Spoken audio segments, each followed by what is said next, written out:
Two of Hollywood's hottest starlets come together and collide over the same leading man. Hello there, everybody. As always, for RealScreenReviews.com, I'm movie critic Nick Yacobucci, happily joined by my lovely guest critic, Debbie D'Angelo. Thank you for being here. Love to be here. Always. She loves to be here. You should have heard her in the last review. She doesn't really love to be here that much.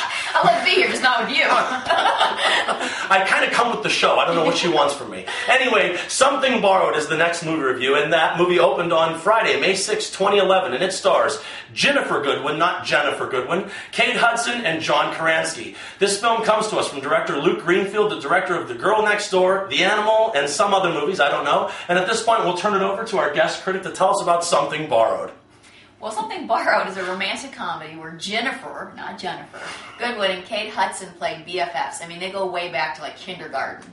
So as they grow up, Ginnifer goes to law school, and she happens to meet this man named Dex, who's played by Colin. Colin Egglesfield, I believe his name is. And they secretly have this crush on each other. Unfortunately, neither one of them knows it. Right. So when Kate Hudson enters the picture, she starts takes dating. over. Yeah, she starts dating Dex, who, by the way, looks like Tom Cruise. Exactly like yeah. Tom Cruise. It looks That's like nice. She's an illegitimate child. Yeah, it could really. Does Surrey have a brother? I don't know, maybe.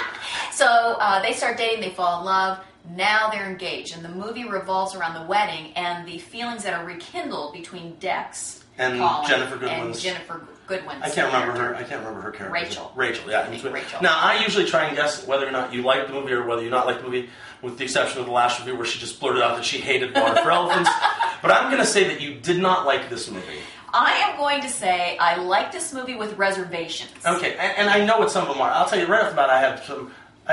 what was borrowed? Yeah, adultery issues. Yeah. You know what I mean? It really... It's not like a bracelet? That has a, we're not borrowing your set of car keys here. This is somebody's fiancé. And your best friend. Yeah, and that's another issue. I'm glad you brought up the best friend. How these people are BFFs is beyond something me. I don't know how to put that in the initials, but it's beyond me. Kate Hudson's character, I don't know what the appeal was for her to take on this role, because she's a very unattractive character. Does that make sense? Yeah, I think that they take her likability and they kind of tweak it so it evokes emotion so that you want the girlfriend and the fiancé to get together. Yeah, when I saw the movie theater, I was appalled by the number of people who were like, "Yay, yay, go, go! You should be with him." You should be with him. Wait, no, it's her best friend's fiancé. Even if you don't like her, they're still best friends. This does not have a happy ending at all. And I agree with you totally. And I'll tell you, there's another part in the movie. It's near the end of the movie, and I was saying this to someone else recently. I said,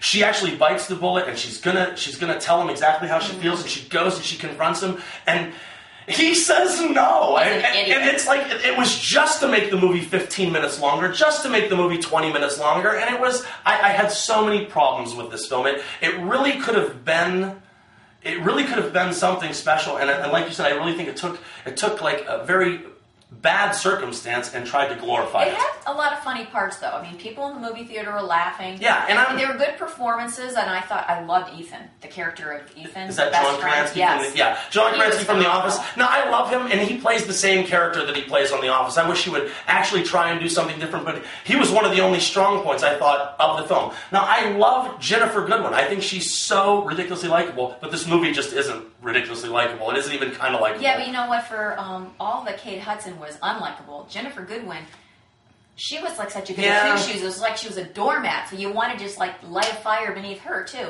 But it was funny. There were a lot of people who enjoyed the movie. I always try to gauge the audience. Right. It was lighthearted. It was enjoyable. Not the best movie. And I think that they went to try and I think they tried to release this at the beginning of the summer movie season, because I think if this came out in the heart of the summer movie season when people have many things to pick from, and this opened against Thor. Yeah, so I mean, I think if this opened in the heart of the summer movie season, it would have failed miserably. And Water for Elephants. Yeah, and Water. Now, how many stars are you going to give this? Something Borrowed. 2.5.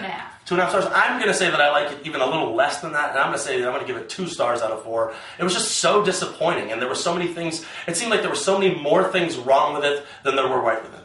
Well, thank you so much for being here, and I appreciate having your opinions all the time, even if some can start insulting me, but that's all right.